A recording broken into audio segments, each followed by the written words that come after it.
Whether it's fair or not, presidential standards are often applied to the children of U.S. presidents, and perhaps none has endured more scrutiny than Hunter Biden. Here's a look at his complicated life so far. In December 1972, just a month after 30-year-old Joe Biden was elected to the U.S. Senate, his first wife, Nelia, took their 3 children, toddlers Beau and Hunter, and 13-month-old Naomi, to go shopping for a Christmas tree while Joe interviewed potential staffers. As they passed through an intersection, a truck collided with their vehicle, severely injuring Beau and Hunter and killing Nelia and Naomi. My wife was dead, my daughter was dead, and I wasn't sure how my sons were going to make it. After publishing his memoir, Beautiful Things, Hunter opened up about how the incident contributed to his substance abuse issues later in life. In a conversation with CBS News Sunday, he examined the reasons behind his lifelong struggles with addiction, saying, "I am more convinced now that trauma is at the center of it." Asked if he was referring to the loss of his mother, he said, "Yeah, absolutely. And I don't know why I had such a hard time ever admitting that." Biden has often said that his first memory is of Beau telling him he loved him as they lay together in a hospital bed, in the room in which Joe Biden would be sworn in as a U.S. Senator. In 1994, Biden wed Kathleen Buell after a year-long courtship during which she became pregnant with their first child. Everything seemed fine for the young couple until the early 2000s, when Biden's new status as partner in a private lobbying firm began to cause problems. His enviable salary, combined with long, boozy nights out with clients, contributed to his developing drinking problem, which got harder to shake as the years went on. In her memoir, If We Break, Buell shared that Hunter's brief stretches of sobriety would give way to increasingly long stretches of drinking, during which he tried to hide the extent of his problem. Buell wrote, "Each time he drank, the process of getting him to admit he wasn't sober took longer and was more exhausting." And as his brother Beau fought the brain cancer that would eventually kill him, Biden's struggle went from bad to much, much worse. Beau Biden brought to his work a mighty heart. He brought to his family a mighty heart. After Beau's death in 2015, Biden turned to smoking crack, at which point Buell wrote, "I'd lost the ability to be surprised by him." As Biden's drinking began to put a serious strain on his marriage, he confided in the one person he felt could understand his pain, his brother's widow, Hallie Biden. In a 2019 New Yorker profile, Biden recalled, "We were sharing a very specific grief. I started to think of Hallie as the only person in my life who understood my loss. But it wasn't long before the friendship became more intimate, a situation that was revealed to Buell by way of text messages discovered by her daughter, Finnegan Biden. Buell filed for divorce in 2016, and Biden and Hallie tried to make a go of an actual relationship, with Hunter even asking for and receiving his father's blessing. The public scrutiny, however, proved to be too much. As Biden told The New Yorker, "All we got was from everybody, all the time. It was really hard, and I realized that I'm not helping anybody." The couple split in 2019. In 2011, in the midst of his substance struggles, Biden became friends with Greg Keeley, an Australian-American who was full of exciting stories about his time as an intelligence officer in the Royal Australian Navy. Upon relocating to the U.S., Keeley had applied for and received an age waiver to join the U.S. Navy as a reserve officer at the age of 40, and he tried to convince Biden that it wasn't too late for him to do the same. Keeley told The New Yorker, "My message to him was, if you feel the call to serve, which I encouraged, it doesn't really matter what your rank is. It is that you're serving your country." Hunter took that message to heart and acted upon it. We have a lot of bad judgment in my family. My son, who's over 40, just joined the United States Navy, is about to be sworn in as an officer. At the age of 43, with a letter of recommendation from Keeley, Biden was granted not one, but 2 waivers, one due to his age and the other due to the fact that he disclosed his prior drug use to the Navy, which has a strict zero-tolerance policy. Unfortunately, that very policy meant that Biden's naval career was over before it started. In 2013, Biden tested positive for cocaine. In 2014, he was administratively discharged, leaving him once more in search of a direction. In and out of rehab 7-8 times. Say it nicer to me. Sought treatment Sought for treatment. an issue like Sought most treatment. people. In 2019, a woman named London Alexis Roberts came forward to claim that her infant daughter, Navy, who was born in 2018, was also Biden's. He denied it, but a paternity test proved he was the father. At a paternity hearing in Arkansas in 2020, Biden's attorneys moved to delay the matter until after that year's presidential election.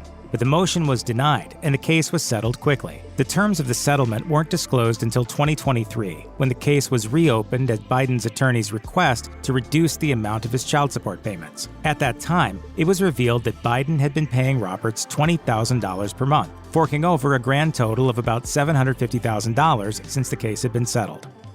Biden has a go-to outlet for dealing with his demons. He's a painter, specializing in mixed media works, and in 2021, his work was showcased in a show titled The Journey Home at the Soho Gallery of George Burgess. What's the goal eventually? No goal. That's the perfect part about it. It literally keeps me sane. It was initially projected that the prices of the 25 pieces on display would range up to $500,000, which drew scrutiny from the Republican majority in the House of Representatives. Burgess, though, shot that figure down, acknowledging to the New York Times that some pieces might sell in the lower six-figure range, while asserting that only he and Biden would know who the buyers were and how much they paid. He added that Hunter will go down as a great artist for this century. Washington Post art critic Sebastian Smee disagreed, telling CNN, "To me, Biden seems a bit of a dabbler. His work has the feeling of an afterthought. If I were a museum curator, I would struggle to find compelling reasons to share it with the public." Asked by Vanity Fair art columnist Nate Freeman for a response to those questioning his talent, Biden replied, "Other than In late 2019, Biden married South African activist and filmmaker Melissa Cohen, just 6 days after they met. He told ABC News, "I instantly fell in love with her, and then I've fallen in love with her more every day." In the face of the renewed publicity around Biden during that time, Cohen was defiant in a manner befitting a member of the Biden family, asking ABC News, "How many investigations can be done? But if it would bring peace of mind to whoever needs peace of mind brought to this, I know we have peace of mind. We're okay. We live in truth. So sure." The couple wasted no time in expanding their family. In March 2020, Cohen gave birth to a baby boy, whom they'd named Joseph Robinette Beau Biden III, in honor of Hunter's father and his late beloved brother. There's been a great deal of speculation about a certain laptop Biden supposedly took in for service at a Delaware repair shop, then abandoned. The contents of the laptop's hard drive range from the extremely personal to the potentially politically explosive, including completely unsubstantiated rumors that a trove of emails indicate that Joe Biden profited from his son's business dealings with foreign entities. A number of news organizations, including the Washington Post, have conducted forensic examinations of the hard drive in an attempt to authenticate its contents, with only partial success. The Post was able to authenticate emails from Hunter's days sitting on the board of Burisma, a Ukrainian energy company, and also from his business partnership with a number of Chinese associates. I don't know what he was doing. I know he was on the board. I found out he was on the board after he was on the board, and that was it. He was paid handsomely for these endeavors and admitted in his memoir that his hefty income was a major factor enabling his addictions during that period. As to whether the laptop contained any evidence of criminal wrongdoing, the Post's analysis indicated that an unknown number of individuals other than Biden had accessed the laptop's hard drive and written files to it. There is no evidence that President Biden was involved in any of Hunter Biden's business dealings. As Johns Hopkins University security researcher Matt Green summed it up, the drive is a mess. In September 2023, in one of the biggest news stories of the year, Biden was indicted on 3 firearms charges. He was found guilty of all 3 offenses in June 2024, meaning that he is now a convicted felon. I've made mistakes in my life. The story goes back to 2018, when Biden decided to purchase a Colt Cobra 38 handgun from StarQuest Shooters and Survival Supply in Wilmington, Delaware. The law requires that gun purchasers fill out a form which includes a question concerning drug use. Biden completed the form, in which he stated that he was drug-free, and received the handgun soon after. But as Biden's memoir plainly states, at the time of the purchase, Biden was addicted to illegal drugs, a fact that was later confirmed by testimony from former partners, as well as text message evidence. The charges against him include making a false statement on a gun purchase form, lying to a gun dealer, and illegally possessing the 38, which he retained for 11 days before his partner disposed of it. Biden faces a maximum of 25 years in prison for the crimes, though legal experts say he'll likely receive a much lighter sentence as this is a first-time offense. No one was harmed, after all, by this gun.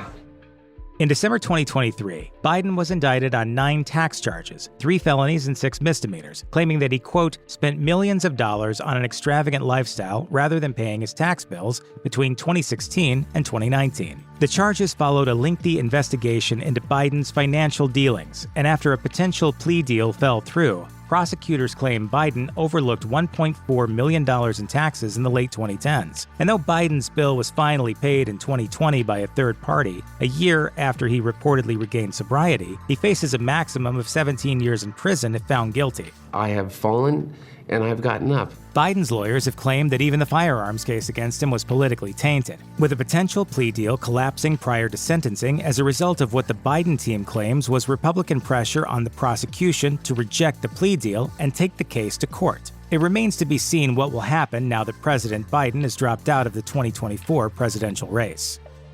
Throughout his often turbulent life, Biden has always been able to count on one thing: the love and support of his father. The younger Biden expressed as much when, in 2019, it was widely speculated that his personal troubles might throw a monkey wrench into Joe Biden's run at the presidency. In a statement to Vanity Fair, Biden didn't mince words, saying, "I believe that my father has become an ongoing symbol of what it means to keep on fighting for what is good in oneself, in others, and in our country. I can tell you that I wouldn't be alive today if my dad hadn't kept fighting for me, too. My father has always been proud of me, and he remains proud of me today. He loves me, and he loves the American people." My dad doesn't have to defend me.